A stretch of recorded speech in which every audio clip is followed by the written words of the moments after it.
யாழ் சமையல் அன்பு உள்ளங்களுக்கு இனிய நேர வணக்கம்.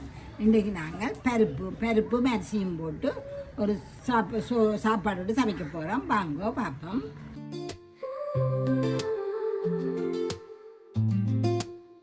அரிசி இது நான் 1.5 சுண்டு எடுத்துலாம். நாங்கள் வழக்கமாக குத்தரிசிலாம் காய்ச்சிடலாம். அது இல்லாதபடியாகத்தான் இதில் 2 காய்ச்சிறேன். நீங்கள் குத்தரிசிலாம் காய்ச்சுங்க கட்டாயம் பிள்ளைகள். துவரம் பருப்பு, வெங்காயம், உள்ளி, பச்சை மிளகாய், செத்தல், தக்காளி பழம், அதோட எங்களை சமையல் தூள், சீரகம், மிளகு, நெய், தண்ணி. வாங்க இப்படி செய்ய பார்ப்போம்.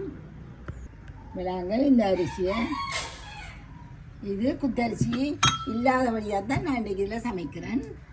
இது 1.5 சுண்டு சரியாக இந்த பனியால் 1.5 சுண்டு போட்டு நான் பச்சரிசி கீரிச்சம்பா, இது 1 சுண்டு துவரம் பருப்பு.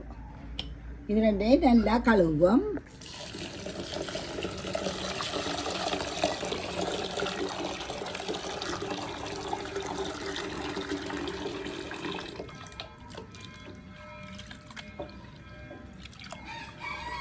பாருங்க 2 தண்ணியில் கழுவி போட்டு கொண்டுட்டேன். இப்போ நாங்கள் என்ன செய்ய போகிறோம்ல, இதே மறுக்கா கழுவி எடுத்து நான் இதை 1 சுண்டு நாங்கள் எவ்வளோ தண்ணி விட போகிறோமோ அந்த தண்ணியை இப்போ இந்த கழிக்குங்கோ.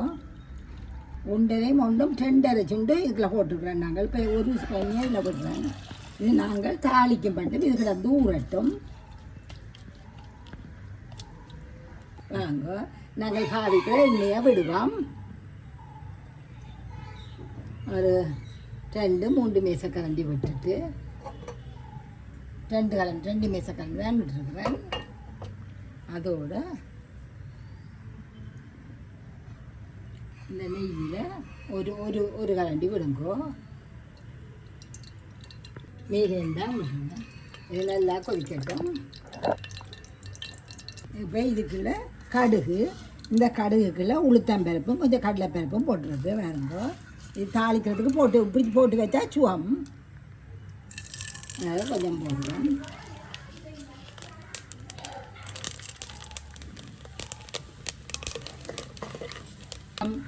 பொரி வடை கொஞ்சம் இந்த உளுத்தம்பருப்பு கொஞ்சம் சிவக்கும் வேணுங்க.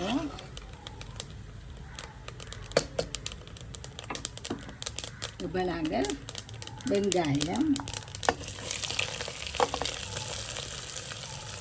அரிவாசி, உள்ளி,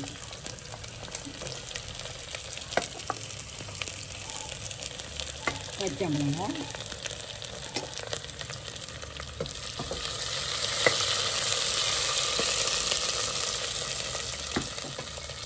செத்தமிளகாய் இப்போ போடுறோம்.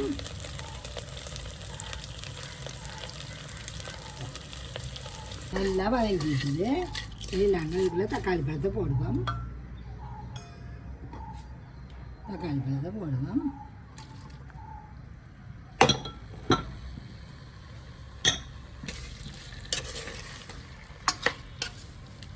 கொஞ்சம் தக்காளி பழம் கறிகட்டும். தக்காளி பழம் நல்லா மசிய வேகணும்.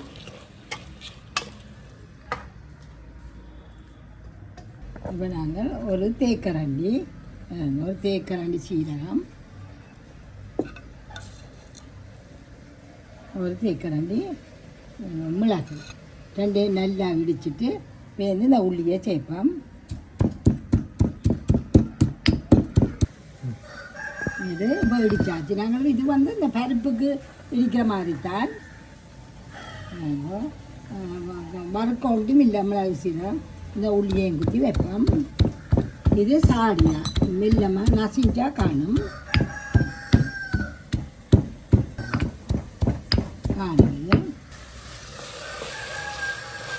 நல்லா எண்ணெயெல்லாம் பிரிஞ்சு வந்து கொண்டு இருக்குது.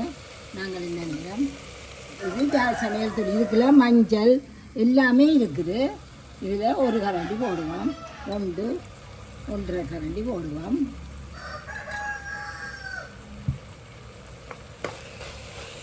நல்லா வதக்கி போட்டு கொஞ்சம் நேரம் வேண்டாம்.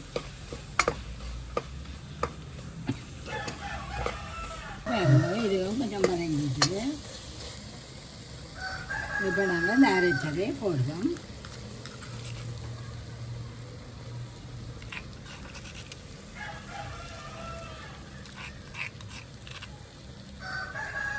எல்லாம் வதக்குங்க.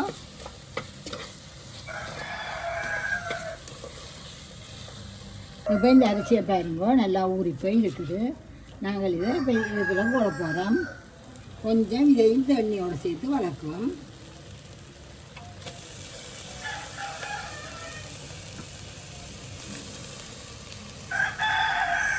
ரெண்டு செண்டு போட்டுனாங்க.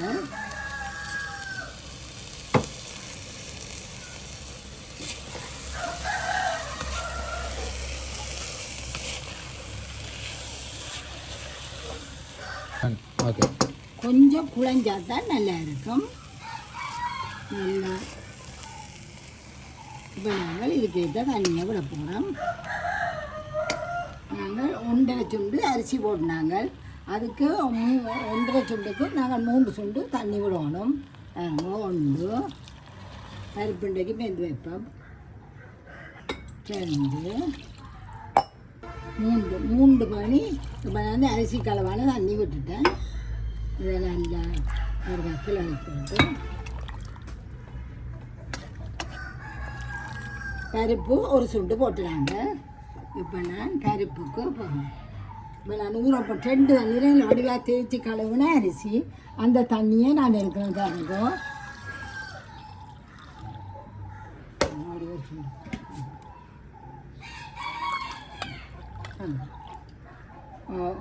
அதுக்குள்ளே நாங்கள் ஒரு சுண்டு தான் ஊற போட்டுனாங்க. இப்போ இதையும் விட்டோம்னா எல்லாம் கணக்காக வரும். எங்களுக்கு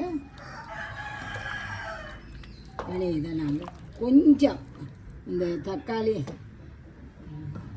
பருப்பு சோறு வந்து கொஞ்சம் உங்களுக்கு உப்பு ஒரு கட்டி போடுறேன். அது எங்களுக்கு வடிவாட்டல் போட்டு 2 விசில் விட்டோம்னா காணும். எங்களுக்கு அவசரத்தில் வெள்ளிக்கிழமையில் கறிகள் தேடிக்கொண்டு இருக்காமல் உடனே இப்படி ஒன்று செய்து ஒரு பொரியலையும் புளியலுக்கு பொறிச்சு விட்டால் சாப்பிட்ருவோம். 2 விசில் வந்துட்டுது. அதில் அடுப்படி பாட்டி விடுவோம். அப்படியே பாட்டி போட்டு ஒரு 10 நிமிஷம் அப்படியே விடுவோம்.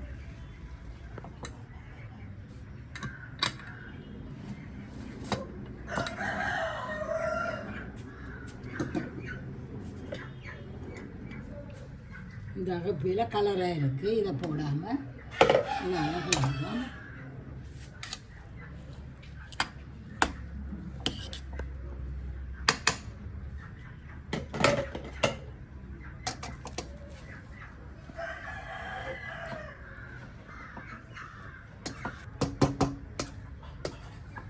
இது வெள்ளிக்கிழமை அண்ணாத்து ஏதாவது கறிஜல் வேலை இல்லாட்டி இதோட பொரியலோடு சாப்பிடுவோம். நம்ம பிள்ளைகள் நல்லா இருக்கும்.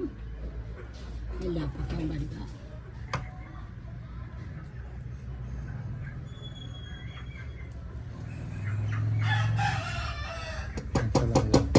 இதே மாதிரி செய்யுங்க. அப்படியே வரும். நாங்கள் சூட்டோட இந்த ஒரு கரண்டி நெய்யையும் விட்டுட்டு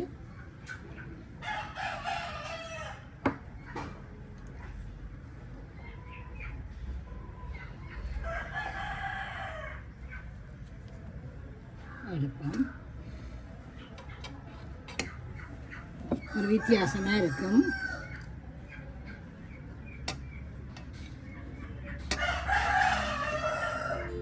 யார் சமையல் அடுப்படி நம் அன்பு எல்லாம் சுவை மணக்கும் விரல் நுனியில் கலை வண்ணம்